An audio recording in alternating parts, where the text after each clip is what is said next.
Welcome back, everybody, to the Don't Go Out There horror movie review podcast. Just want to thank all our fans and listeners. I really appreciate all support. You guys have been awesome. This has been an incredible year for us. Before we jump into tonight's film review, I just want to give a quick shout out to our website, don'tgoouthere.com. We got all of our everything about this podcast is on our website. Our episodes, our interviews, our blog, our store. We just dropped some new merch. Check that out. All of our social media links are on there as well. We got just about every social media: Facebook, Twitter, Instagram, YouTube, and TikTok. Go follow us, subscribe to us on there. We're getting really close to 100,000 views on YouTube. I'm excited about that. That's a big milestone for us. Oh, and last thing before we jump into tonight's film review, if you want to become a Patreon, a blood donor is what we call it. We get a lot of fans, who are very supportive, very nice to us. They just reach out to us, say, how can we help? Just check out our blood donors. You can be a one-time donor, or you can be a traditional monthly reoccurring donor. Just whatever is best for you. If you want to help, that'd be awesome. Let's jump into a nice film review. Brother Mike, announce your pick, man. You picked one of horror's and film's biggest movies, I guess you could say. Yep. I went with 1960s Psycho, or Alfred Hitchcock's Psycho, to be more specific. Now, I'm not going to lie to you. Full disclosure, I came really close to doing 1998 Psycho on this day. But I am going to pick it because that's a fun discussion episode. I know Brian loves those fun discussion episodes. So that means the movie sucks. Yeah, that normally means the movie's not very good. You can't say the movie in 98 sucks if you like this movie. What you can say is it's a pointless movie. That's what you can say, which I agree with, which we'll talk about another time. But I went with 1960 I do have some stuff to say about that. So. Yeah. I went with 1960 Psycho. It's obviously a classic. It's started the slasher genre on accident, by the way, not on purpose, but this definitely gave a template for movies like Black Christmas and then Halloween and then for Friday the 13th and so on and so on. And so this is kind of the grandparent of all slasher films to me.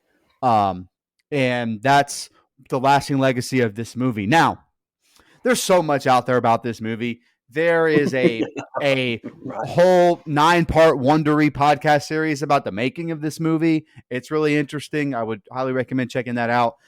Don't not listen to ours, but you can listen to this and that, and that'd be great. But there's documentaries made. There's all kinds of stuff, and I just it's an overflow of information. So it's one of those movies. How do you go about covering it? Well, here's what I thought about. I think this movie is an iconic classic. This movie has a lot of pros, which I know, stop me if you've heard this before, has great cinematography. And for a black and white film, it does really have a good, not mood and atmosphere, but there is something about the movie that sucks me in, even though I do feel the plot is kind of tame compared to what we're used to seeing on screen today. Okay. And this movie is a little long. It's not just a little long. It's very long. It feels long in some places. But make no mistake about it. This movie has really good acting performances by Anthony Perkins, Janet Leigh, others. Like, there's not really a bad acting performance in this movie. And for 1960, for the acting work to hold up, for me anyway, I think is a testament to all those people. That is awesome. This movie invented some of the camera shots that are out. Like, this movie was responsible for some camera angles and camera shots and the way people move cameras. It started with 1960 Psycho and Alfred Hitchcock. Now, we know the horror stories about Alfred Hitchcock as a director. You guys probably talked about it on The Birds, where he's just kind of a terror to work with, man. He's not fun to work with, but he somehow more than once created a great film, and this is no exception. A classic, truly, but I do have some negatives about it. Now, all that being said, there's just something about this movie that I love. It's got this old school charm. It's like how I feel about It's a Wonderful Life around Christmas, where it's in black and white, and sometimes I don't want to watch that, and sometimes I really get warm and fuzzy about watching that film. I kind of feel that way about Psycho. But before you go, Brian, I just want to say, I want to piggyback off of something Nico said, because I'm not going to do it on our bonus, because that movie and that episode is going to be a little bit of a sour taste. So I just want to say, around this Thanksgiving season. I'm very thankful for all of our fans and followers and subscribers and everyone else. I wanted to do it on this episode because on the Thanksgiving episode, I'm not going to be very nice. I'm going to be cranky. The fact that we had to watch that movie in the first place. And I want to be able to do it when I'm in a cheery mood. So thankful for all the Don't Go Out There listeners. There you go. Oh man, Thanksgiving episode. Whew. All right, I'll go next real quick. To no one's surprise, I had not seen this movie until this week. I recognize its greatness, what it inspired. Just have to be honest though, I wasn't a big fan of The Birds, and I wasn't a fan of this one. It just wasn't for me. I just feel like it's way too long. It's just too slow. But I agree with Mike 100%. I think the acting is just fine. The cinematography is very good. I know about the iconic scenes just from watching, content on YouTube, like Watch Mojo, Looper, all that kind of stuff. Yeah. You see the best scenes or stuff like that on there. So I'm aware of what's in this movie. I respect it for what it is. I also would like to watch Bates Motel, the show, now even more because of this movie, because I have not watched that yet. I love Vera Farmiga, so I definitely want to watch that. You would like that significantly more, Nico. Yeah, I feel like we can review Bates Motel down the road as well too, because sneak peek. We will review Bates Motel. We're going to be doing shows in the next year, and the next year as well too. We're going to be taking branching out to new things. But back to Psycho, I respect what it is, but I just don't feel like it holds up well. But I do respect what it inspired, because we wouldn't have Halloween and stuff like that without Psycho. Absolutely not. Go ahead, Brian. General thoughts. Well, believe it or not, it's actually hard to say something about this movie that hasn't already been said a million times over the last 60 freaking years. But I mean, that's the thing, isn't it? Like, I wish I could go back in time and see this for the first time without knowing the twist or anything about it. Because I mean, watching this thing in 2021 isn't nearly the same. But I still freaking love it. Look, this movie is iconic. You have to respect this movie if you like horror. You touched on that. Like, it literally gave birth to the medium as we know it today. But you sit down and watch it in 2021, I can understand if it's a little bit of a hard watch for you. When I watch it, it's a little bit more than just enjoyment, because, you've got 60 years, which is crazy to me anyway, by the way. 1960 seems like 40 years ago, not 60 to me. But like, of just every horror movie known to man taking some aspect of this. It's so ingrained in pop culture that it's not new now. So to me, I like to watch this from a technical aspect too. And it's honestly just a freaking clinic by Hitchcock. I mean, this broke just so many rules at that time, from, famously being the first movie to show a toilet to just, showing Janet Leigh in her underwear to Walt Disney not even letting Hitchcock, film in Disneyland because he, quote unquote, made that disgusting movie Psycho. And like I said, this is just a different watch in 2021, but like the Universal monster films, the old movies like 1960s Time Machine and the old Twilight Zone shows, I fucking love to watch these things. It's just such a different time, I mean, like not only on film, but in real life too. Yeah. It sucks me in. And now with that said, yes, I agree. It's too long. It didn't suck me in for the entire hour and 48-minute runtime. That's for sure. And there are some problems, but I definitely love it. It's my favorite Hitchcock film. I actually think about this movie, and I'm not trying to put words in your mouth, but I think that I feel the same way about this movie that y'all do about The Shining, I think. But the hype is real for me with this one. No doubt. Before you go, Nico, this movie to me is almost like and I kind of talked about it in the chat, earlier this afternoon, and you just touched on it, Brian. I don't necessarily watch this movie for enjoyment or entertainment purposes. And it's not that it can't entertain me, because it can. But I watch this movie for a lot of the reasons I watch Halloween, although I love Halloween, I enjoy Halloween. But like when I watch Halloween 78, more so when I rewatch it, I do it for the camera work, the shots that we get, the score, that feeling that the movie gives me, more so than the plot. Because the plot of Halloween, just like Psycho, is very simple. It's very, minute. It's one single story driven thing, and I think that those two things correlate in my brain. What I will say, something you touched on, Brian, this movie kind of transports my brain through history. Like, it does such a good job of seeing what life was like back then. I think that's very true. This movie's like a time machine. Now, I understand if it's not for you. I really do. Especially in 2021. Man, we've seen so much stuff on screen. Like, one of our segments on the show is favorite kills. Man, I'll just be honest. The kills in these movies stink. Okay. But one is so iconic, you can't help but, hold it in high regard because of the way it was shot. But the kills themselves are not really part of the story to me anyway. But I just find it a fascinating case study, which is why we have to do Psycho 98, because that's even a more fascinating case study to me for a completely different reason.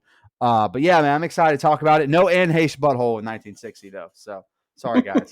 But I do want to say this, and then we can go. This movie is like a weird sandwich where the two pieces of bread are the good part, because the first act of this film, I think, is really, really good and strong. The narrative, the story, everything is awesome. The end of this movie is, the third act is really, really good as well. I think the turning of Norman Bates, that character, becoming Norman Bates, like, I like all that. But in the middle, it drags a little bit. And I think that's where the movie can kind of lose you if you're not into those old black and white style films. So that's kind of where I'm at with the movie. All righty. Y'all ready to jump in scene by scene? Let's do it. And goddamn, this was another movie that was hard to do scene by scene on, because it's like you just get like two characters just sitting there for like 5-10 minutes straight just talking. It's like, yeah, that's true. Yeah, right, dialogue. Like, what do y'all write down right now? The exposition dump at the end is like, what are you supposed to say to that? Yeah, or when they're talking about taxidermy and birds. But all right, let's jump into the scene by scene. The film starts with a title card with a Psycho score, and we haven't touched on that, but the score is awesome for this movie. The score is great, fantastic. We now get opening credits in a cool way. I like the opening credits. Aerial shot of Phoenix, Arizona, Friday, December the 11th, 2:43 p.m. We're in a hotel room now with Marion and Sam, who is now getting redressed. He tells her to just tell the boss she's taking the rest of the day off as they lay back down to cuddle. She says she hates being in a place like this. She tells him this is the last time meeting him in secrecy. She stands up and gets dressed. He offers to come next weekend to see her. He says his debts will be paid off in a couple years, and Marion tells Sam, let's get married. He asks her if she wants to cut this off, and she says she's thinking of it. She leaves the hotel room and gets back to work. She asks where Mr. Lowry is at. He's at lunch with a customer. Marion says she has a headache. Mr. Lowry walks in with Tom Cassidy. Tomorrow is Mr. Cassidy's daughter's wedding. He sits on Marion's desk and tells her he buys off unhappiness. He's buying his daughter a house for $40,000. He gives Marion the money to deposit in a safe deposit box at the bank. Caroline tells her that he was flirting with her. Marion goes in Lowry's office and asks to go home after the bank. She has a terrible headache. He says she needs a weekend in Vegas, but she says she just wants to spend it in bed. She heads out and makes it home. The money is still in the envelope on her bed, though, and she did not deposit at the bank. She packs her suitcase and leaves her house. She's driving now and she hears Sam's voice. She hears her boss crossing the road, or she sees her boss crossing the road now and grows panicked. She drives away nervously. We see Marion's car on the side of the road now, and a patrolman stops to check on her. He taps the window, waking her up. She tries to crank her car and drive away, but he stops her. She tells him she almost wrecked from sleepiness, so she just pulled over. He asks if anything's wrong, and I wrote she seems super sketchy, so he asks for her to shut the motor off and to see her license. She turns her back to him to hide the money and hands him her license. He peeps the license plate and gives her license back. He gets in his patrol car and she drives away, but he follows behind her. He finally forks off to another road and she makes it to a town and pulls into a car dealership. She buys a newspaper and notices the cop across the street watching her. California Charlie walks up to her and fast talks her. She says she's in a hurry, and he says you should never be in a hurry buying a car. She picks a car out fast, and he grows suspicious of her. It's the first time a customer ever high-pressured the salesman. She agrees to the $700 and says she has all the paperwork to prove it's her car. She goes in the restroom and gets out the money and paperwork. He really insists she take a test drive, but he is very suspicious. The officer pulls into the dealership now. Marion gets in her new car, almost leaving her luggage, but they stop her just in time. They put her luggage in the back seat and she drives off. All right, go ahead, Brian. That's the opening scenes I got. First off, look, right off the bat, this soundtrack is fucking amazing. Like, this is definitely one of the most famous scores in horror or hell movie history, period. It makes this movie by far. It's pretty famously known that Hitchcock didn't like the movie when he first broke it down and cut it, and was going to just make it part of his Alfred Hitchcock Presents TV show until old Bernard Herrmann scored this thing. And like we've famously said a ton about movies, including Halloween, the music just became another character and really just the backbone of this movie. Herman got a huge bonus, by the way, from Hitchcock afterwards, but you get this score right off the bat. So many directors, James Wan being a more recent example, he's gone back to this in a lot of his movies. We actually talked about it in our Insidious review. Don't go out there.com. But this really heavy, like, quote, strings only, theme, so fucking iconic. I mean, you can't get any more iconic than this besides a Halloween theme, and they're right there. But then we get Marion in her underwear, which, holy shit, right off the bat. And in the 1960s, you may well have had, Rob Zombie directing this nude fest. It's so blasphemous.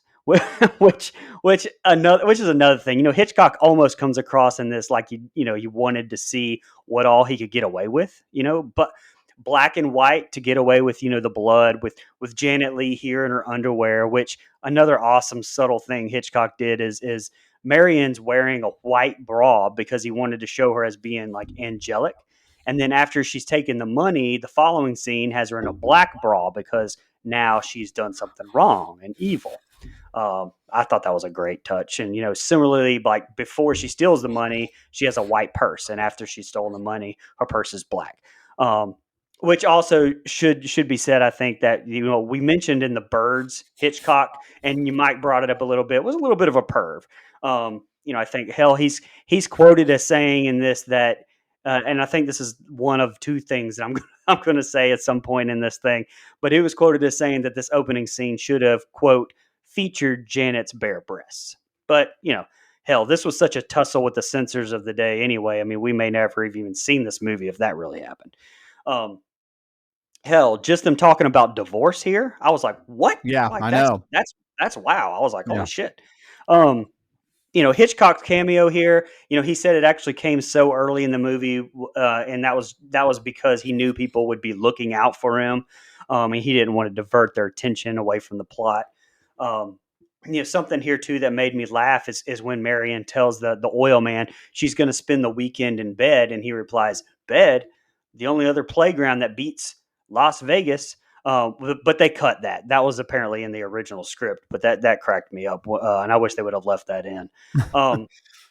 Lastly, I read somewhere that stated about this opening scene, and I think it's just I think it's such a cool way to think about it, that we could have zoomed in on any window that building, like in that hotel building, and gotten a completely different story. And I love that. I love that line. I love that somebody said that. It's got an almost like anthology like feel, and I think that was a really cool way to look at it. I wish I remember where I read that. I would give credit to that. But anyway, go ahead, Mike. Yeah, you guys both mentioned it. I agree. This score is great. It's so freaking good, and it works throughout the movie. Like, it never gets tired. It's just the strings. It's creepy. And man, for 1960, and I'm gonna say that a lot on this show because again, a lot of this stuff they're pulling out of thin air. This stuff hasn't been done before until this film, so you kind of have to use it as a reference point. This score, not that other movies didn't have scores. Heck, before even, Talking Pictures were a thing, silent films had scores, but that's not, but anyway. So I like this opening scene. One, it establishes that this movie's not afraid to go there for its time. It's got Janet Leigh in a bra. You got this relationship that I think at the first time I ever watched this movie, I kind of wondered if her boyfriend was going to be like a skis, married, but like he pretty much stays what I would consider to be a good guy throughout the film, at least in my opinion. she just wants something more. He does too, but isn't quite in the right place to do that yet. So I like their dynamic. I think it's really interesting, especially for the time. You mentioned divorce, Brian. You guys got to remember, this is pre counterculture. I don't want to use the word hippie era, late 60s, but this is pre that peace, love, and, hugs and all that stuff. This is before all that counterculture stuff. This is still, technically late 50s kind of vibe here in 1960. So to put divorce on screen, a woman in a bra, just crazy to me how that worked out. But so you get this scene in the office. It's funny because to me, big guys and oral have never changed as far as their portrayal on film. This is the exact same character you would see in a 2021 version of this movie. I think it's the same kind of booster club that the Texas A&M football program has, honestly. Same kind of people. Anyway, but so, first of all, $40,000 for a house. Where can I get that? Can I get that?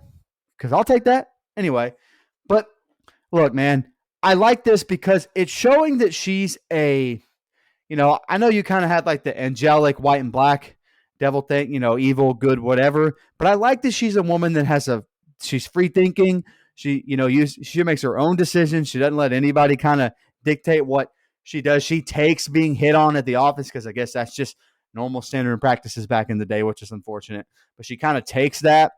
Her decision to take the money, I'm glad they established in the first scene that she has a reason for it because her boyfriend doesn't think they have enough to start their own because he has, alimony and all that stuff. And she thinks this money can help them start a new life. That's a really good narrative plot to me. One thing I want to say is when she gets the money, she's packing all her clothes. She gets in the car and starts driving. Seeing her boss from that moment on, I love the POV that we get almost through Marion Crane's perspective of she thinks everybody that she sees knows what she's doing, knows she's stolen this money, knows she's going, driving across the state or whatever. She thinks that is what's happened. So we get to see that state of panic and that distrust. And I love that, like everybody's looking at her like she's guilty, and that's just not the case. So she portrays it really good when she tries to trade in her car. I like that scene, by the way, her trade in her car, because again, it's acted really well by Janet Leigh. Like, make no mistake about it. She, this is showing her acting chops here, man. By the way, Janet Leigh in 1960, call me sometime. Okay? But I like the scene at the car. Oh, sorry, go ahead. I was just going to say, you're complimenting Janet Leigh. California Charlie was perfect as a car salesman, too. That jerker was a smooth talker. Oh, yeah. Oh, absolutely. I was ready to go buy a car. No, I said, their banter was great. I love all that. And I love that this character, Marion Crane, is so nervous, but she thinks she's kind of unsure of herself. Like, did they fall for that? Do they think I'm guilty? Like I love the dynamic of the character. So I really like this opening set of scenes. This is kind of what I'm talking about, where this is still part of the first act where the movie, this character, Marion Crane, still has me engaged. And I like this set of scenes for that. Yeah, and also just a little bit more on this set before you go, Nico. Look, Janet Leigh, you said it, like she's so damn good to me. She was great. I mean, but hell, she's nominated for an Oscar for this performance, and I'm actually pretty sure that I read where this movie marked the fifth and I think final time that Alfred Hitchcock earned an Oscar nomination for Best Director, though he never won. Which, wow, someone pushing the limits of film, not honored with an Oscar. Stop me if you've heard that before. Yeah. But shit. But yeah, I love Janet's acting and really showing that tension. Hitchcock builds up there with the police officer that just won't let her be. Now Marion as a character was pretty stupid about it, like how she was acting, so all suspicious. But all that listening, that she did on TikTok with that "Don't be suspicious." She obviously didn't take that to heart. But what I love so much about this is how it's like Tarantino almost, where it's like this story you think you're getting, and then it's not anything like this. Like, again, I wish I would have seen this, first with no idea what was going to happen. And I love the giving us the voiceover, what's happening too, not wasting time showing us.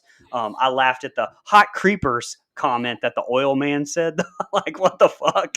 That was definitely 1960s. But again, Janet Leigh's facial reactions to go along with what we're hearing, just amazing. And by God, I wish buying a car was still that easy. Oh, absolutely. Dude, I wish buying a house for $40,000 was that easy. Jesus Christ.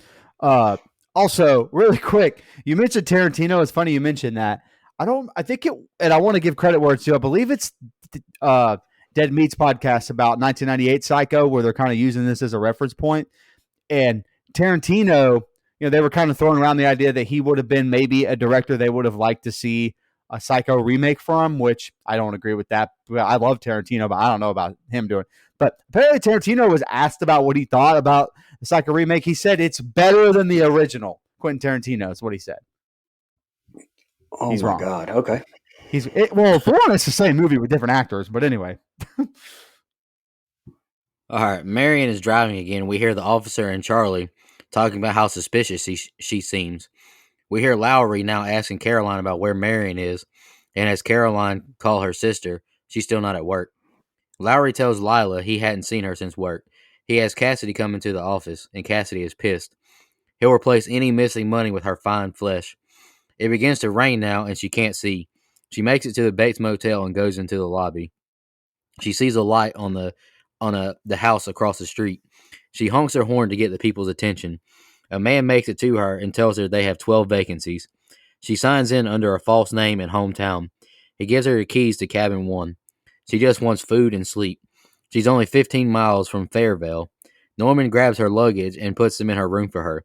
He shows her around the room and opens her window to knock out the stuffiness. He asks her to have dinner with him. It's just sandwiches and milk. He just wants the company. He leaves the room and she begins to unpack. She hides the money in a newspaper. She hears Miss Bates now yelling at Norman. She doesn't want a woman over here.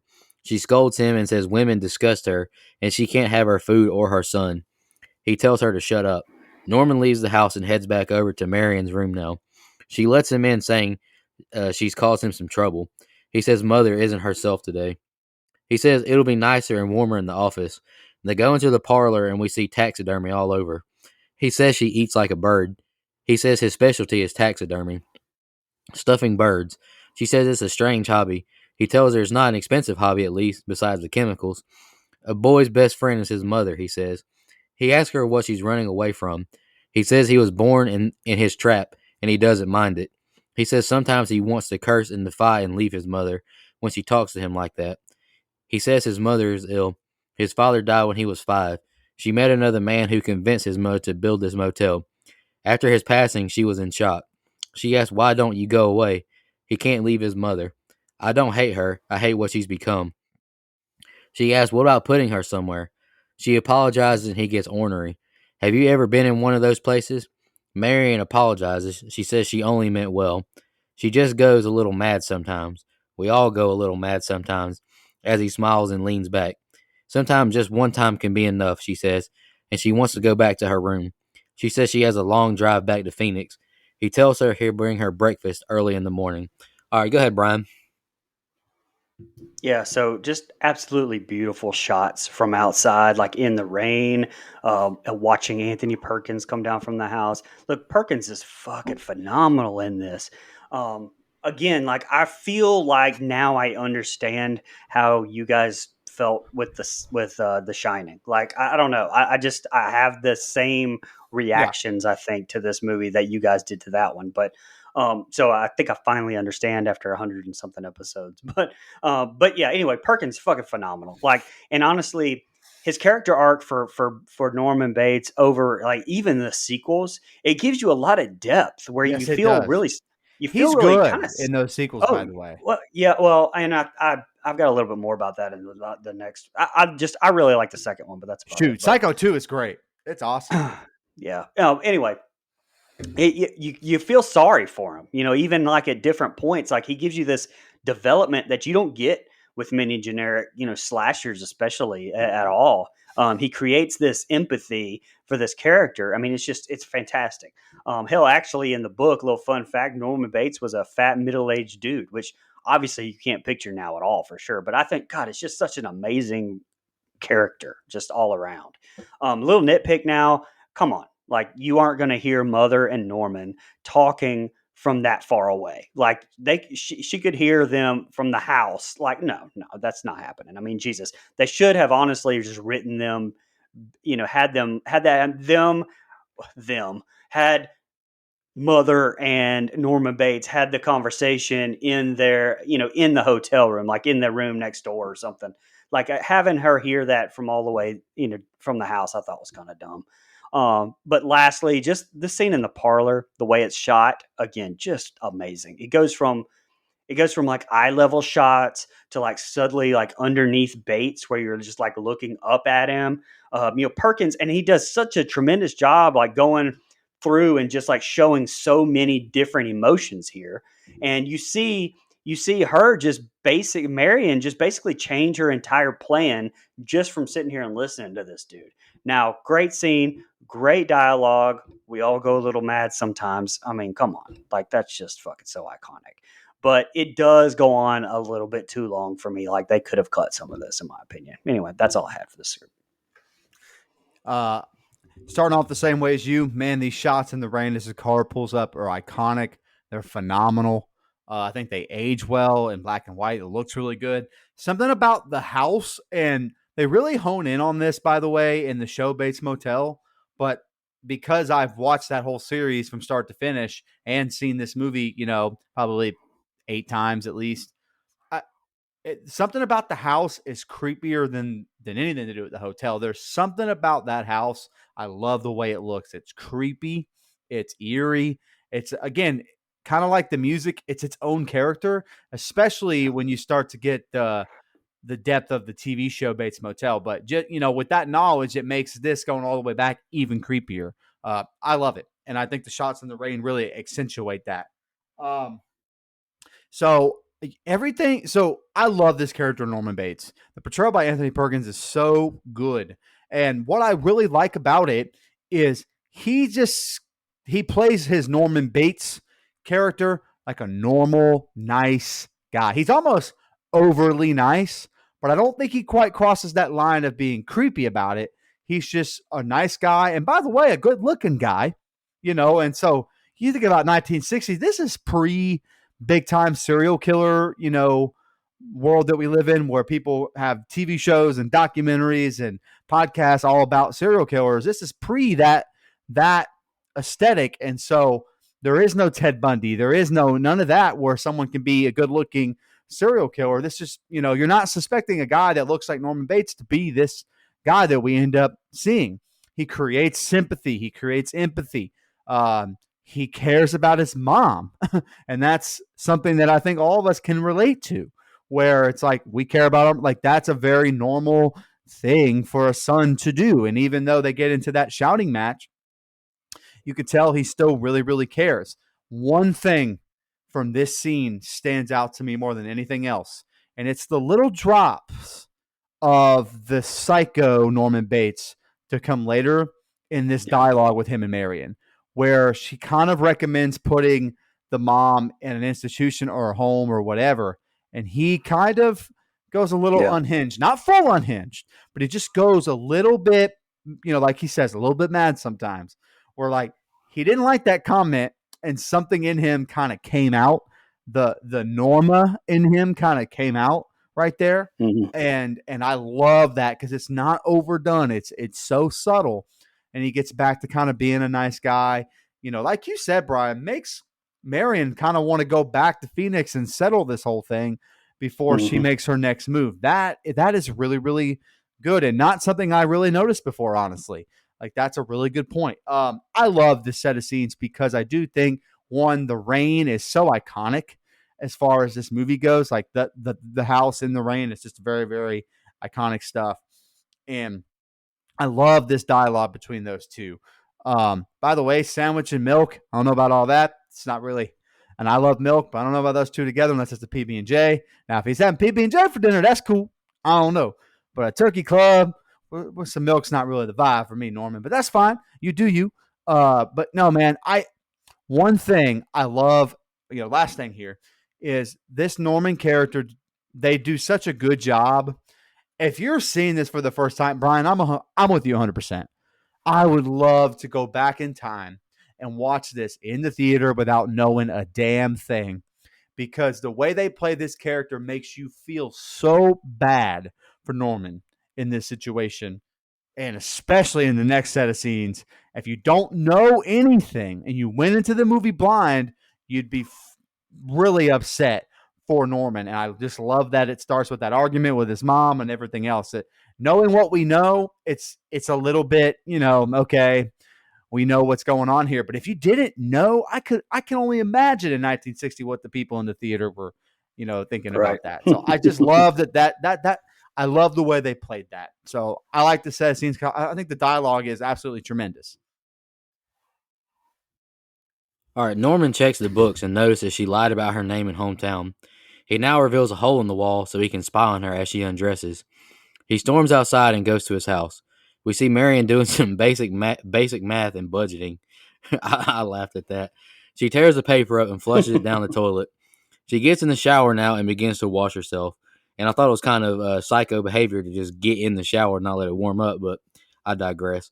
We now see the door open and a shadowy figure appear in the curtain. A knife is pulled back and the curtain ripped open, and she's stabbed repeatedly. The killer marches out, and we see Marion slide down the shower wall. She reaches out and grabs the curtain and falls to the bathroom floor. Close up on Marion's eye, and we pan away from her to a close up on the newspaper. We now hear Norman yell out, "Blood, blood," to his mother. Norman runs to the room and finds Marion's dead body. He looks shocked to find her and closes the window. He walks out the room now and turns the office lights off. He turns off the shower and he puts the shower curtain on the ground and puts Marion's body in it. He now mops the floor and tub of Marion's blood. He now puts Marion's body in the trunk of her car and begins to pack her up her things. He puts her luggage in the trunk now. He finds a newspaper full of money and puts it in the trunk as well. He drives the car to a swampy pond and pushes it in, sinking it. He watches anxiously as it finally completely submerges. We're at Sam's work now, and Lila shows up asking if Marion is here. He asks if something is wrong. She left Friday, and Lila hasn't heard from her since then. Sam tells his co-worker to leave now for lunch. He asks her if Marion is in trouble. Arbogast, the detective, introduces himself to Sam. He tells him she had $40,000 on her she stole. Sam reiterates she hasn't been here. Sam can't believe it. Arbogast says he believes she's in this town somewhere.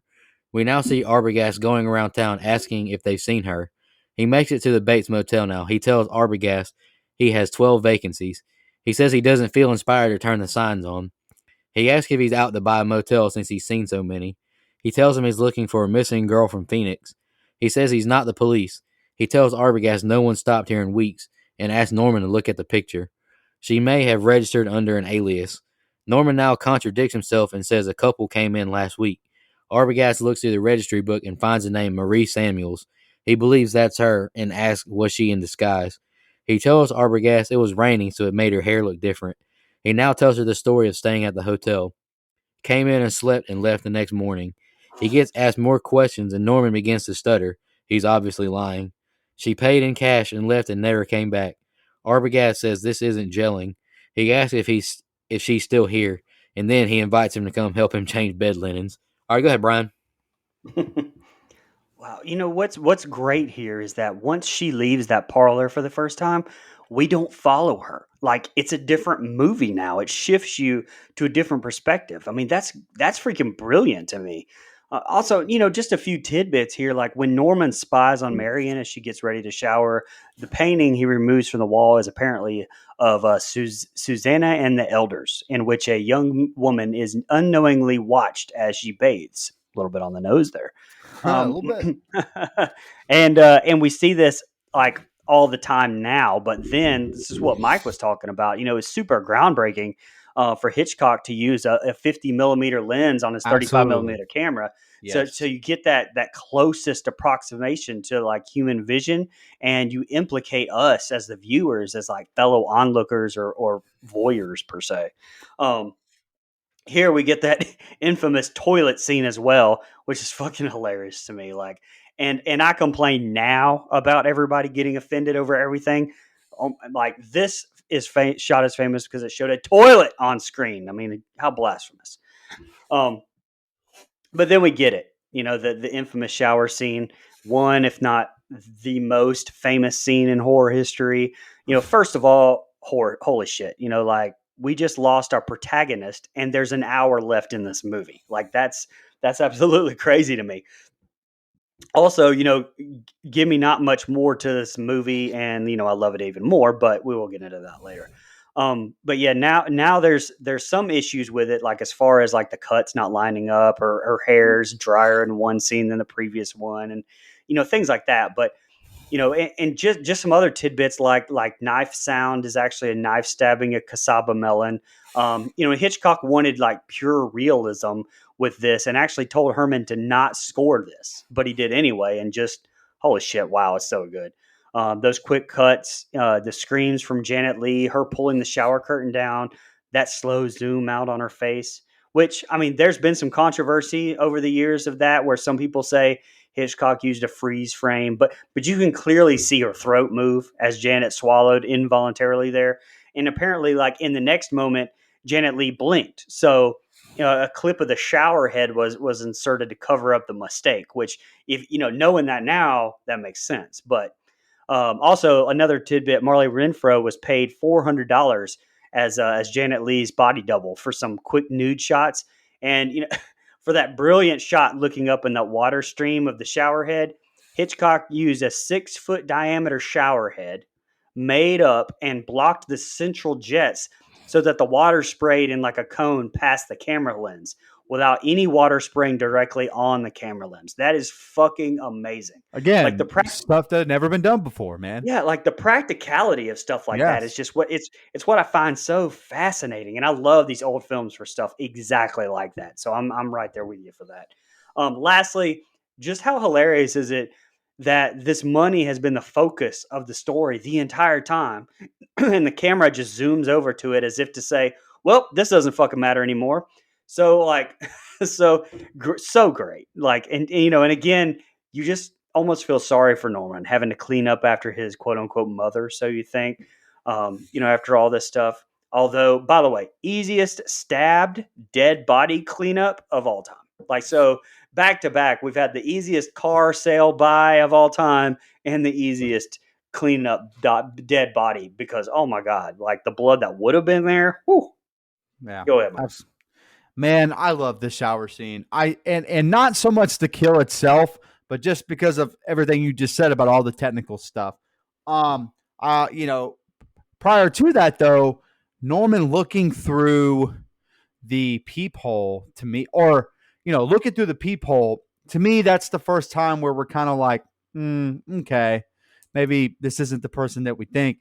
But it doesn't. Or to me, the first time I ever watched this movie, and you guys can say if you agree, I don't necessarily see that as Norman. Maybe I wasn't paying attention, but it was just an eye through the hole to me. So like, I can see why someone in 1960 might, think otherwise. But anyway, so you get that, and then again, you get the shower scene, man. And this is what I talk about when Janet Leigh acts her ass off. Okay. Right. And everything you just said, I don't want to repeat, but all that technical stuff. But what I really love from Hitchcock here is the camera work from the point of view that we're seeing, which is looking down on Mary and taking a shower. But the door opens and there's almost too, and this is going to sound bad, but there's almost too much lingering time between her taking a shower and what happens next.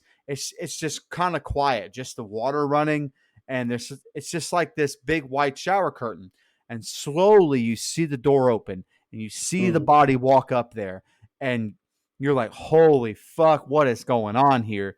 It's just a beautiful shot. Like, as far as good horror filmmaking, suspense filmmaking, it's awesome, man. It's so inventive. And again, the stabs are what they are. Okay. Obviously, in 1960, you can't get away with what became movies like Hostel and all this other stuff. But for its time, that's the most that had really been shown on screen in that way. And I think the movie deserves credit for pushing the limits of its time. I think you have to view it through that lens. Everyone know the chocolate syrup and all that stuff. But what I always take away from this scene is the fact that Janet Leigh took baths for the rest of her life because of this scene. She was scared to take showers. Now, part of that is because she worked on a horror movie and she didn't like horror movies. She didn't like those kinds of films. Kind of like her daughter, that's kind of runs in the family, I guess. But the other part is Hitchcock was a nightmare with getting this scene right. An absolute bear to work for during this shooting this scene, getting it exactly the way he wanted. And that alone has scarred her from taking showers. She took baths the majority of the rest of her life. To me, that blows my mind. That's wild.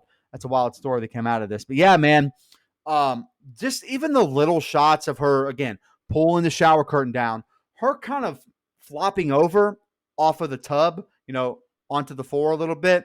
I just love that shot. What a cool thing. Like, it looks so realistic. Even in 1960, it's just like her body flops. Like, obviously, we're not a visual medium, but if you could see it, it's just a really good shot. I love it. Obviously, You're right. There'd be more blood. But I love the lingering shot of the blood running down the drain with the water. I love that we go right into the drain. I like that shot. I do. And, like you said, you almost feel bad for Norman with this cleanup. It's we don't, because we know the twist. We know what's coming. But just every time, and I'm going to say that a lot, to put yourself in the shoes of someone viewing this in the theater for the first time in 1960, or even the next few days where someone says, hey, you have to go see this film, I would be probably shitting a brick. If we had never seen anything like this before, I would be shitting a brick at that. Like, man, okay, you just saw a death on screen and you feel bad for Norman Bates because his mom is this crazy serial killer, which, by the way, very inventive of the time. Not a lot of female killers on screen at all, actually. So even that alone would have been breaking new ground. But the way it turned out, I think it's really interesting. So yeah, man, an iconic scene. Don't really have much on anything else that happens. Here's what I'll say. I said it in the opening notes. To me, this is where the movie starts to drag just a little bit. This PI plot line and Lila and Sam Loomis, which, by the way, shout out to that name. That's awesome. But the movie starts to kind of slow down a little bit for me because I was invested in the Marion Crane character. Credit for having the balls to kill her off, kind of like Scream did in Drew Barrymore, and obviously we all go a little mad sometimes. Obviously referencing Scream as well. So, but I just think that this chunk of the film isn't as interesting to me as the beginning and the end. Before you go, Nico, just a little tidbit real fast. Like when Norman, in this set of scenes at the end, when Norman first realizes that there's been a murder and he shouts, "Mother, oh God, blood, blah, blah," whatever. Hitchcock apparently had the bass frequencies removed from Anthony Perkins' voice to make him sound more like a frightened teenager. Again, I thought that's just brilliant to think of something like that, especially for 1960. Anyway, go ahead. All right, Arbogast sees the house across the street and asks if someone's there. He says it's his mother, and now he asks if Marion is there and begins to question him more intensely. He asks to talk to his mother. Norman says he's tired of talking to him. He says he'll get a warrant. Arbogast drives off. He stops at a payphone and calls Lila. He tells her Marion was up here at the Bates Motel in Cabin 1. He tells her he questioned him, and he doesn't feel entirely satisfied. He tells Lila to stay with Loomis, and he'll be back in an hour or less. Arbogast pulls back up to the motel. He goes in the lobby, but Bates isn't there. He finds the parlor with all the stuffed birds, and he sees the safe. He opens the safe and finds nothing. He looks around finding nothing and leaves the office. He sees the house again and heads over. He walks the steps and enters the house. Arbogast goes up the stairs and is murdered by someone in a dress who storms out a door, slashing him, knocking him down the stairs and stabbing him to death. We're with Lila and Sam now, and they grow concerned Arbogast hasn't come back yet. It's been over 3 hours when he said he'd be there in an hour. She asks, are we just going to sit here and wait? He tells Lila to wait here, and Sam leaves. We see Norman staring into the pond, and now Sam is at the motel calling for Arbogast. Lila runs to Sam when he arrives. He says, no Arbogast, no Norman. Only a sick old woman who couldn't answer the door. They go and see the sheriff now. He tells the sheriff now what's been going on. The sheriff asks questions now and why she'd be here. Sheriff now tells them he thinks the detective is after the money. The sheriff calls the Bates Motel now. He chats with Norman and asks if a detective has stopped by there. Sheriff tells them Bates' mother has been dead for 10 years now. Miss Bates poisoned the guy she was involved with. He tells the sheriff there was an old woman in the window, but Norman wouldn't let him in to see her. Back to Norman, he goes inside his house. He goes upstairs now and talks to his mother. She says she will not hide in the fruit cellar. This is my room. No one will drag me out of here. She tells him to get out. He says he'll carry her out, and he carries the body down the stairs. And the next two scenes are the ending. Go ahead, Brian.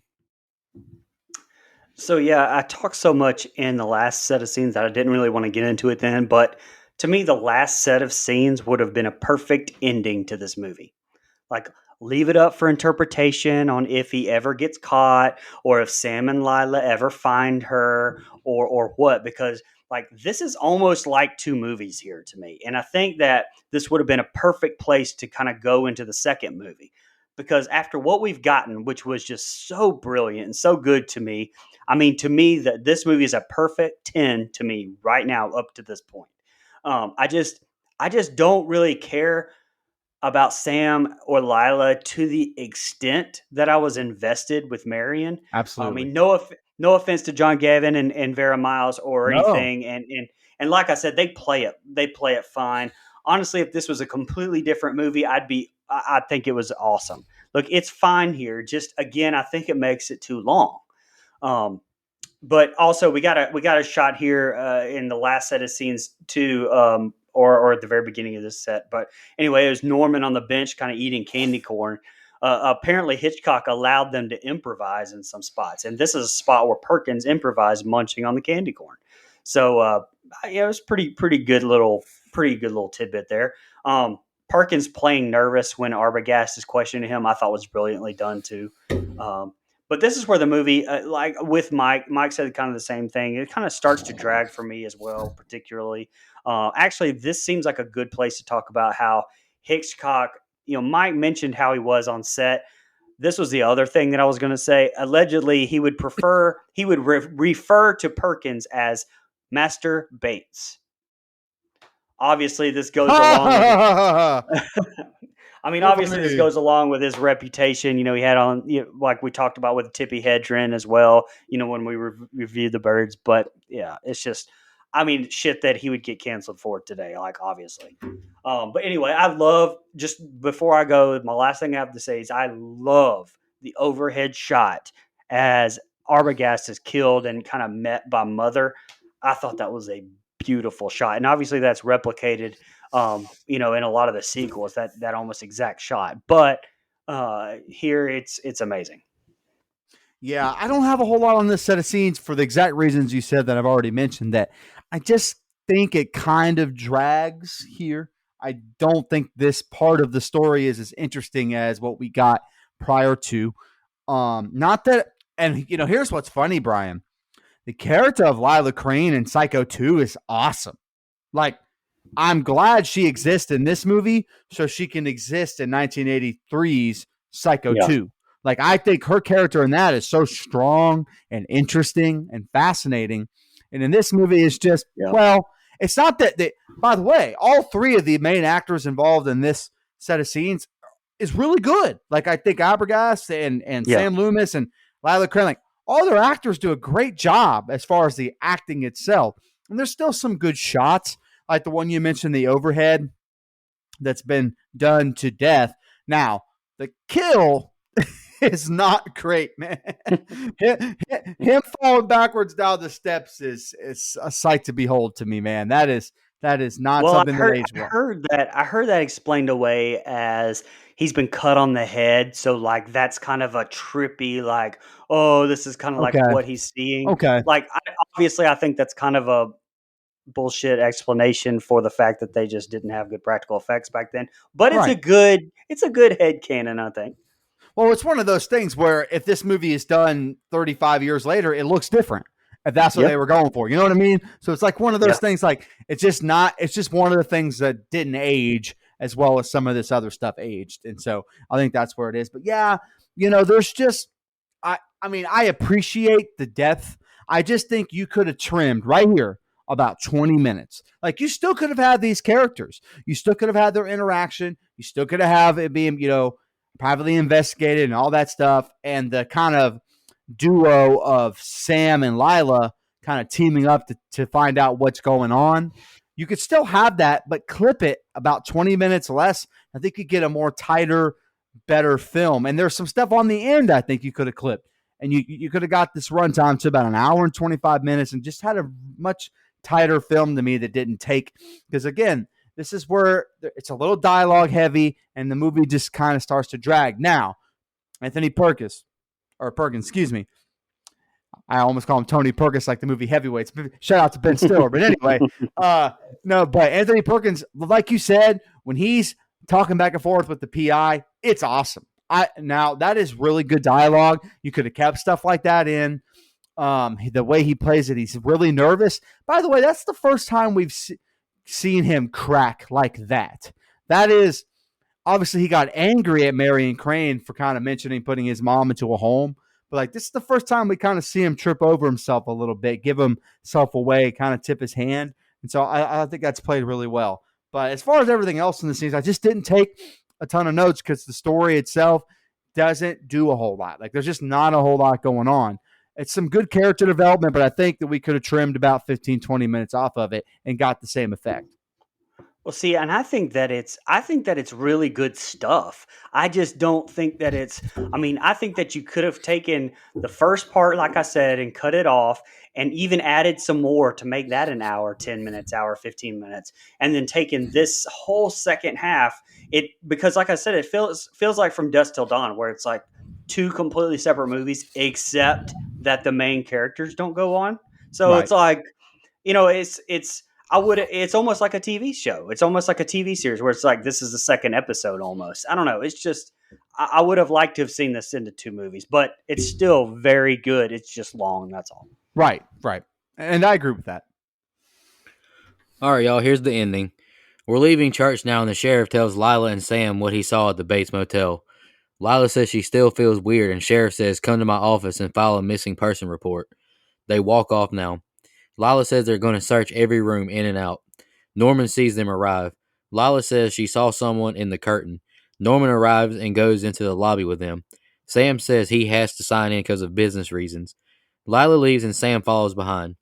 Lila says we have to go in that cabin and search no matter how much it hurts. Lila really believed Arbogast. They leave the cabin and head to cabin 1. Sam goes to the lobby calling for Bates to no answer. They go in cabin 1 and begin to look around. Lila looks in the bathroom and they see there's no shower curtain.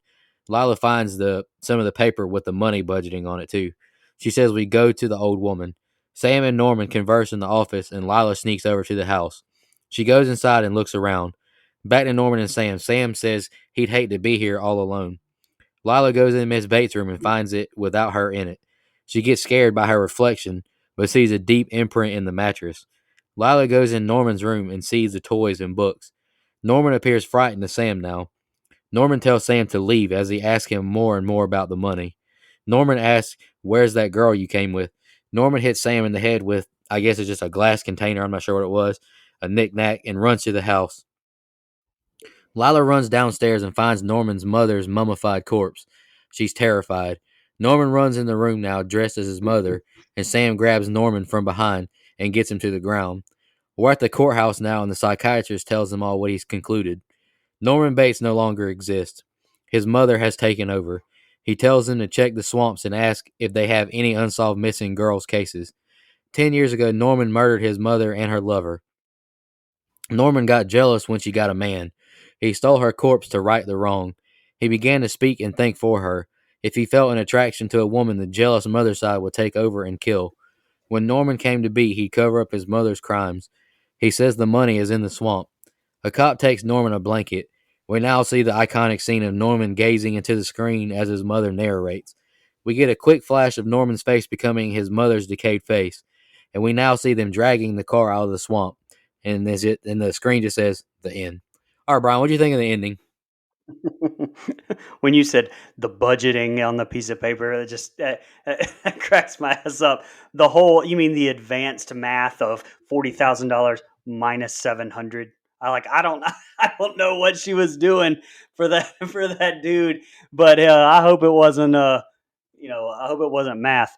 Anyway, so by the way, I, I want to say, let me just say the casting and makeup, I think, did a tremendous job with Vera Miles. Like, she legitimately looks like she could be Yes, Janet Leigh's sister. absolutely. Like, I thought that was great. Speaking of her, that mirror shot with Lila being scared by her reflection reminded me that I read, since reflections are often used to imply schizophrenia in movies, Hitchcock made sure that everyone except Norman Bates is seen in a mirror throughout the movie. So, big props to Vera Miles. That scream that she bellows when she finds a mother. Whoo, like, very well done. But everything after that, this whole explanation scene at the end, even Hitchcock didn't like it. So I don't feel so bad about not caring for it at all. I know it was a different time, and leaving people hanging with no explanation may have been a death warrant for the movie. I don't know, but man, I would have loved to have seen that even more. Just kind of hit kind of just end right there. But anyway, go ahead. Man, okay. So I love everything from the point where Lila and Sam go to the hotel. I love the interaction with Sam and Norman. I think that stuff's really good. You can kind of start to see Norman crack even more, and I think it's played really, really well. Sam, I love this character here where he's really trying to dig and dig and dig while Lila investigates. I love all that. This third act of the film, I think, is really good and really strong. You know, the discovery, like you mentioned, and look, there's not a whole lot to say about this set of scenes, just because the two iconic shots, one, or to me anyway, is the reveal of Norma being a skeleton. Which, by the way, you mentioned the scream. It's They got this casting so right that her scream sounds just like Janet Leigh's scream. To me, that is so good. Those two are definitely sisters. I would buy it any day of the week. It's awesome. But yeah, so going back, so the dynamic where Sam kind of finally gets Norman to crack, I think, is so good when he finally starts to put it all together in his head. Oh crap! The woman you brought with you is up at the house. I got to go get her. And you see the discovery of Norma. Turns around, it's a skeleton. Can only imagine what that, again. Stop me if you've heard this. Can only imagine what that was like in the theater in 1960. Probably gasps throughout the room. Just unreal. And again, we knew going in to our viewing of the film that was happening. But if you didn't, holy shit, man, this thing is wild. Because once you, as a viewer, start to put together that Norman is the kind of the mastermind here of what's going on, there's something off about him. And you find out his mom is dead in the last set of scenes.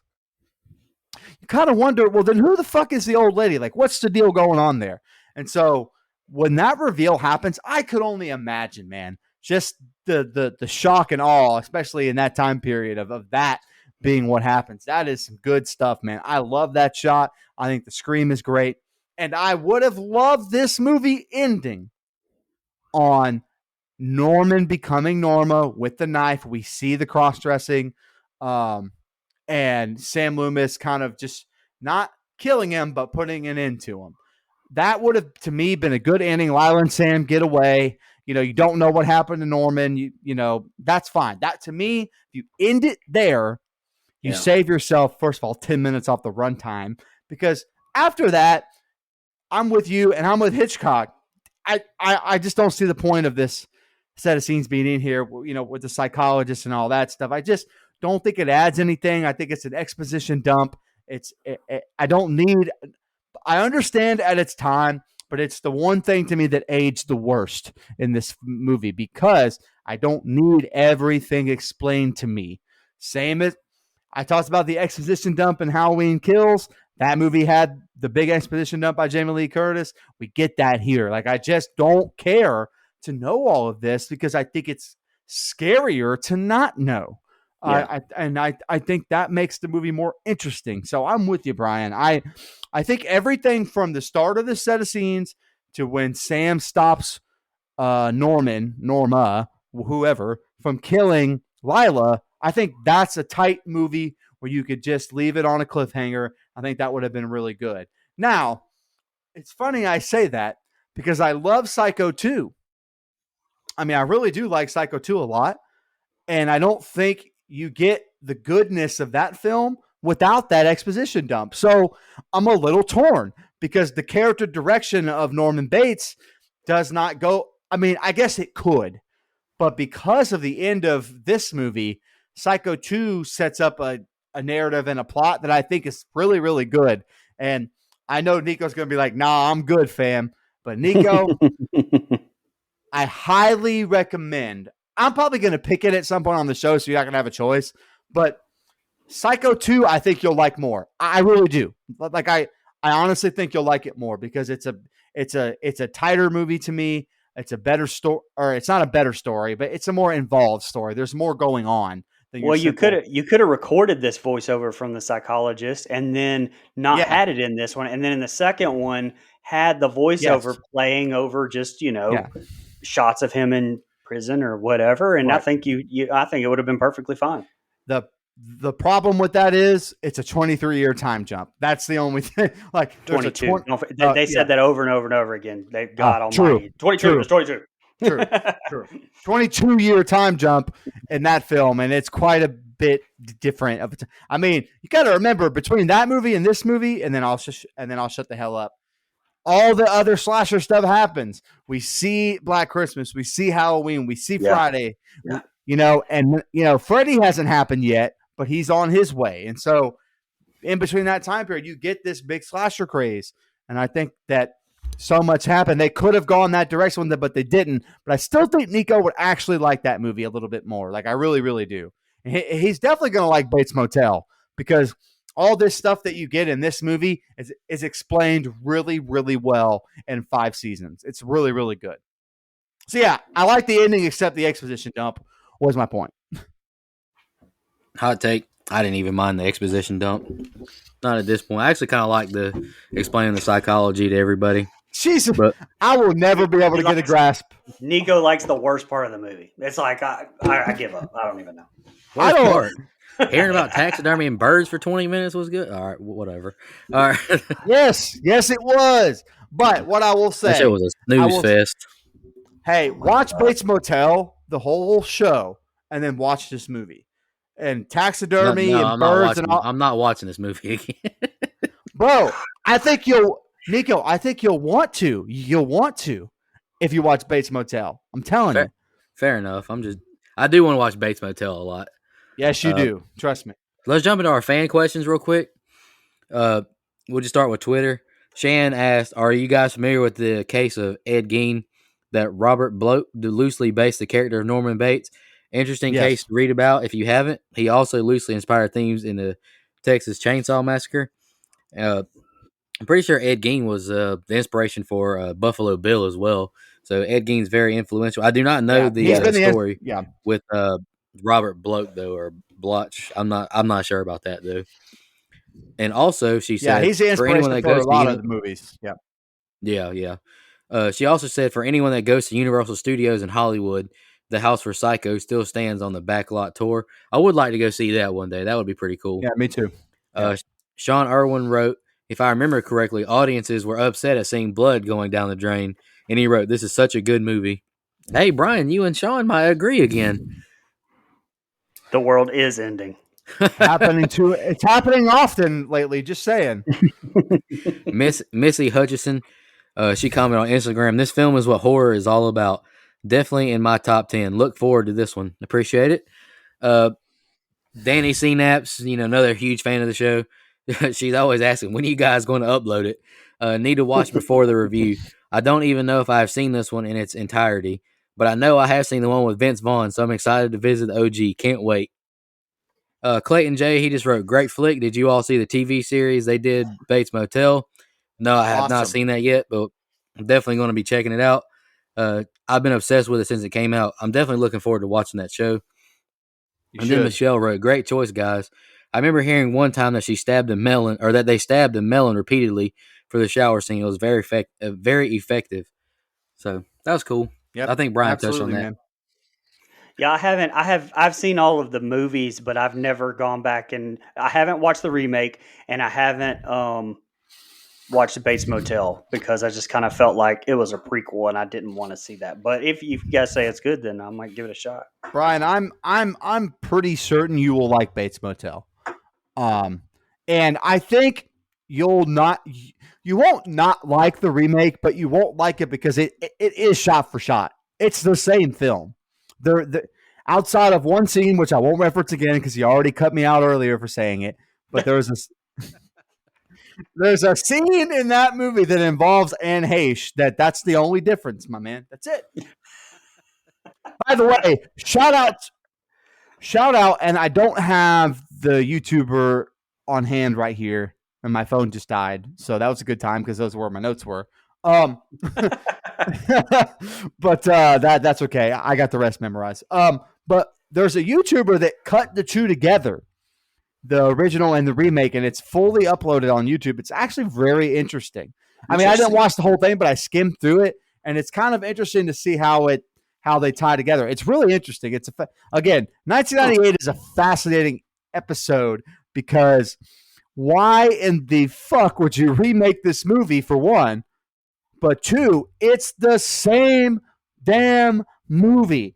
I love a good remake that takes the source material and does something unique and different, like Texas Chainsaw Massacre.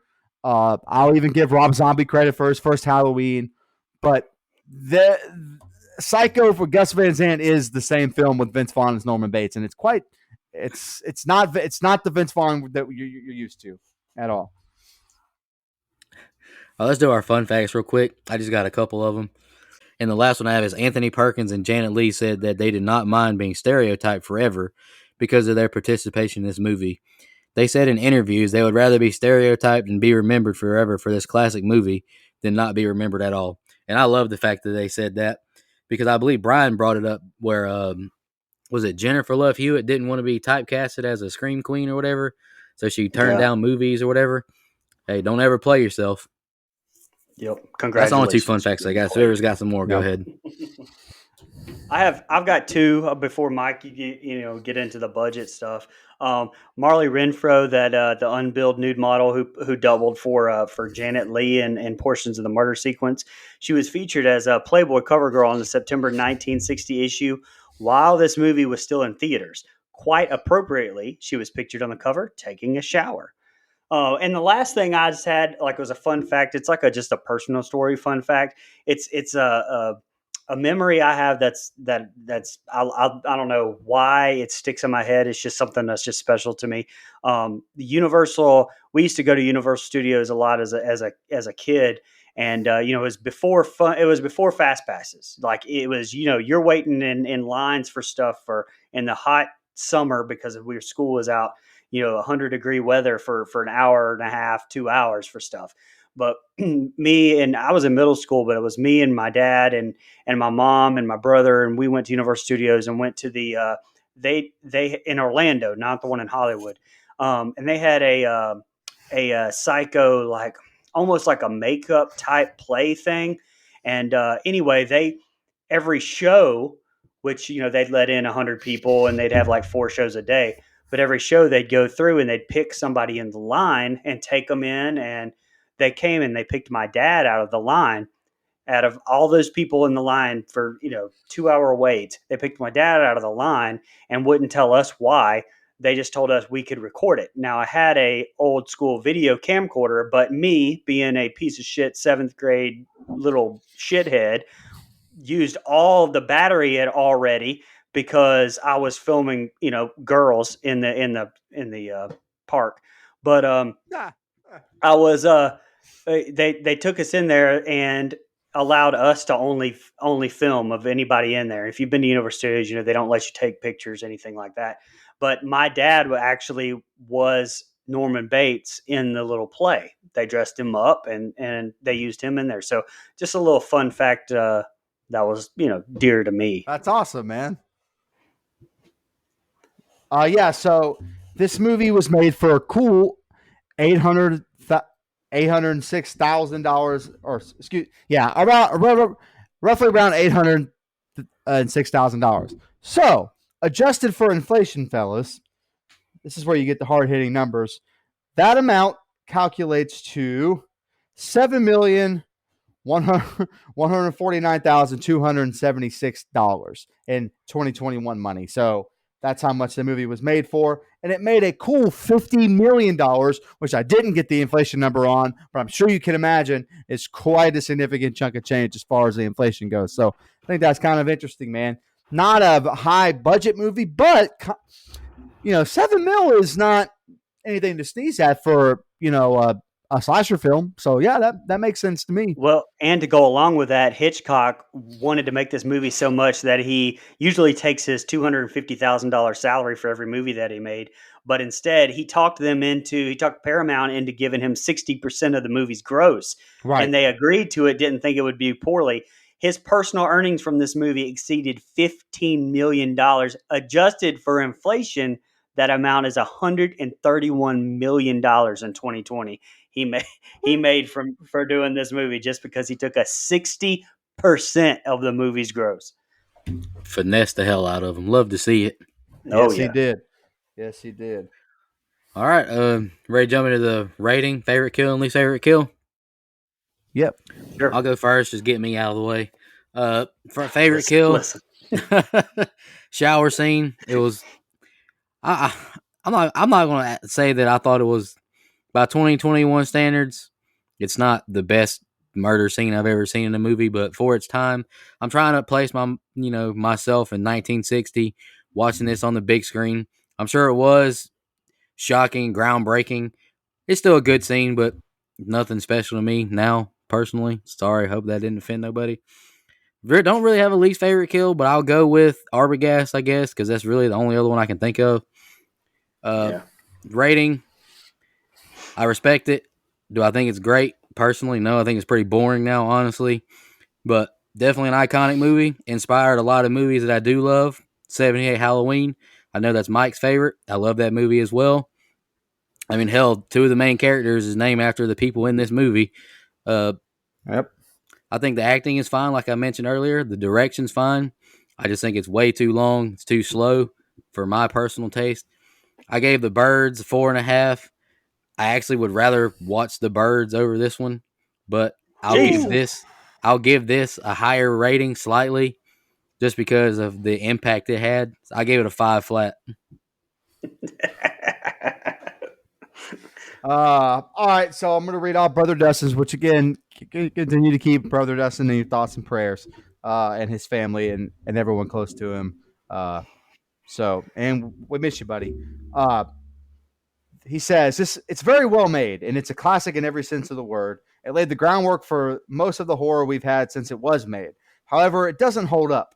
The acting by the supporting cast is subpar. See, we disagree, brother, but that's okay. The dialogue in a lot of scenes is bad. I understand that critique.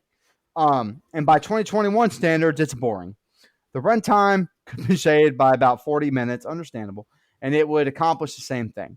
We don't need the elaborate paranoia of her being followed by the cops. See, I disagree there, man. Before she got to the Bates Motel. Also, I didn't realize that perhaps the most iconic scene in horror history happened so early on in the plot. The shower scene is iconic, but gets lost in the grand scheme of things by how long the movie is after that point. Listeners can revisit our Jaws episode to get my full thoughts because they really are parallel.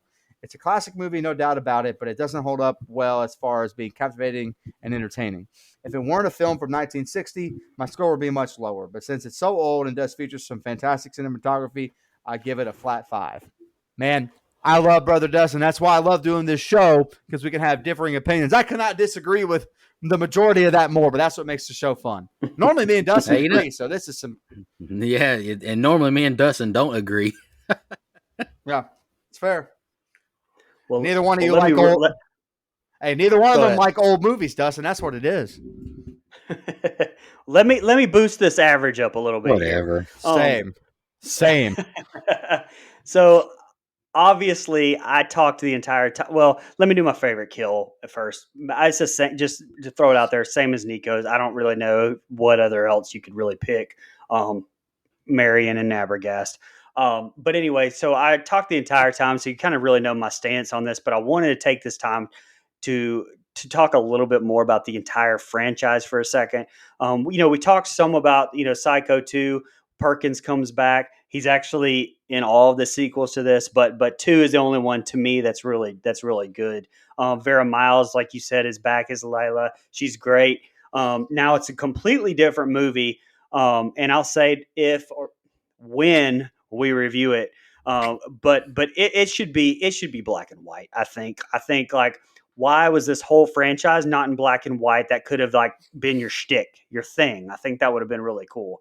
It would have stood out even after all this time, like a franchise that went all the way into the 90s, black and white. I don't know. I thought that would be a really cool thing. I personally don't like 3 or 4, but some people do. 2 is the only one to me that really feels like it's a sequel to this, though. But it was made to me way too late. 22 years later, I think is too late for that sequel. But anyway, watch 2. Don't watch the rest of them. And if we do the remake before we do part 2, I'm going to be very pissed at Mike. Anyway, get ready to be pissed at me, brother. We need to do part 2 first. No. Jesus Christ. Anyway, I gave this movie a 9.5. Let's go. Hey, by the way, Brian, if you want to do 2 first, pick it. Yeah, I know. I don't know. I don't know if I want to do it that much. There you go. I actually really do like Psycho 2, so I'll pick both at some point. Don't worry.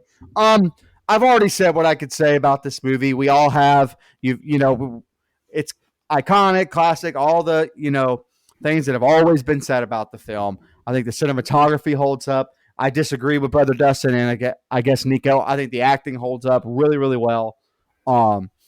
Obviously, when it comes to being boring, I get the critique. If you watch it through a 2021 lens, I guess I just don't watch the movie that way when it comes to movies like this. I try to put myself in that time period and watch it through that lens. Slash, I watched this movie for the filmmaking and the inventiveness and the creativeness that went on to make this movie a possibility.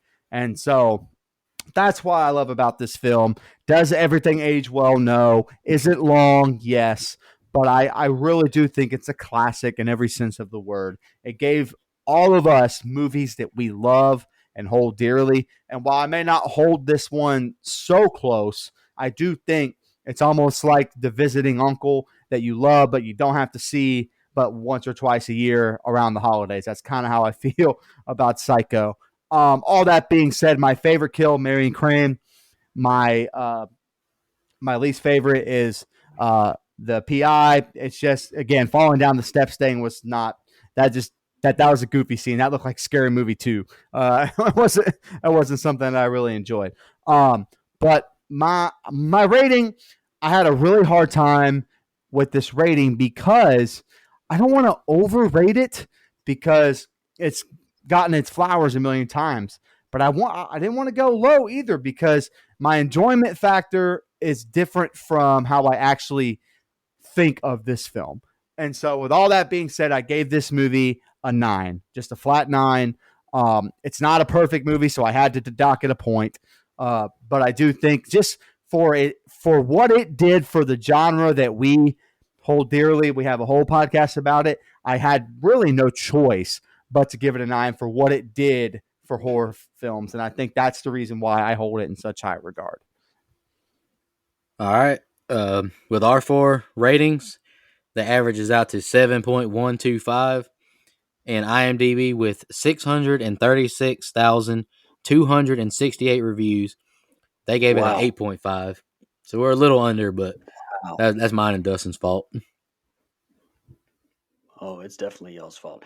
Hey, everybody, write to Dustin and Nico. You can find their socials all over the website. Dustin and Nico. That's fine. I'll tell you it's boring. It doesn't matter to me. I'm just playing. Really glad you picked the movie, Mike. Like you said, this movie definitely needed to be reviewed at some point. I just put in our group text I was going to suggest it for number episode 200 if we hadn't done it yet, just because I feel like at the 100, 200, Cedric would need to take on a big movie like it did with The Exorcist at 100. But definitely a good choice, Mike. We definitely needed to cover it. Any more final thoughts before we shout these blood donors out? Yeah, episode 200, we still have Poltergeist, still have The Omen, we still have movies like that I think that we can. Well, I don't like Poltergeist, but I do like The Omen. I think the original Omen is good. I've only seen the remake of The Omen, and I don't really like the remake. The Omen, the original is better, so. No, I believe it, honestly, for this one. Let's shout out the blood donor. Camp level reoccurring. We got Clayton J, Nina, Michelle Mirza, Andrew Ferguson, the Horror Movie Crew podcast, and Alex Seligson. I assume it's Seligson. Appreciate that. He's a new blood donor. Appreciate you. Camp counselor reoccurring, Hunter Nelson, Karen, Shan Petrusevich, Dennis Kennedy, and we got another new blood donor, Edwin Hernandez Gunn, my man. Shout out. Appreciate you. And we also have 2 legendary blood donor episodes we still have to get to, which we will in the next month or so. Miss Missy Wall and big time fan of the show from the very beginning, Miss Joe Larson. Appreciate all of you so much. We really, really appreciate y'all. All right. I guess it's my turn next week to pick a movie. Yes, sir.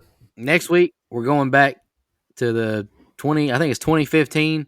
I chose Robert Eggers' The VVITCH, or however. It's The Witch. Just kidding. It's not. I'm going to call it The Witch. Spell it with yeah, it's The Witch. But when we put out the promo, it's going to be the double V, just because we can't mock the man's work. That's right. But also because it's explained away why you're going to hear about why it's spelled that way on that episode. So, yep. Another movie I think Brian's not going to like personally, just because it's not his style. But maybe it'll shock him. I don't know. I'm not going to get too deep in it, but I think Anya Taylor-Joy is great in it. I'm super excited for it. Oh, and stay tuned. Oh, we got Thanksgiving. Queen's Gambit. That's Queen's Gambit's girl, right? She's amazing. She's amazing. And I haven't seen Last Night in Soho yet, but I want to see it really bad. Oh wow, yeah, she was in Split too. Yep. Oh yeah. And before we get out of here, we'll go ahead and announce it now. This is going to be probably the day before we record it, but like Mike mentioned earlier, we're doing a Thanksgiving bonus this week. It's going to be painful. It's going to be brutal. But we terrible. We had to review it at some point. It's actually got some funny moments, but it's pretty awful movie. Looking forward to it though. We're gonna be reviewing Thanksgiving. I'm so glad it's only an hour and 10 minutes. It's just the shits. Oh, God. I'll just get out of here. I'll get out of dialogue. Yeah, it's terrible, man. It's awful. Well, we hope you listen because that'll be a fun episode. Oh yeah. But Mike mentioned it kind of earlier before we get out of here. This isn't a video platform, but we have been uploading our podcast recently with video. If you want to see all of our handsome faces, especially Mike, he's the most handsome and rich of us all. You can check us out on YouTube if you want to watch us. I wish I was the richest. Hey, he didn't deny he was the most handsome, though, did he, Brian? No, he didn't. I didn't, motherfuckers. Let's close this out. Great pick, Mike. Very iconic movie. I guess you could say polarizing, maybe, because half the crew didn't really care for it. Other half loved it. But definitely a movie we need to review. Appreciate all the support, all the blood donors, all the support. We really appreciate it.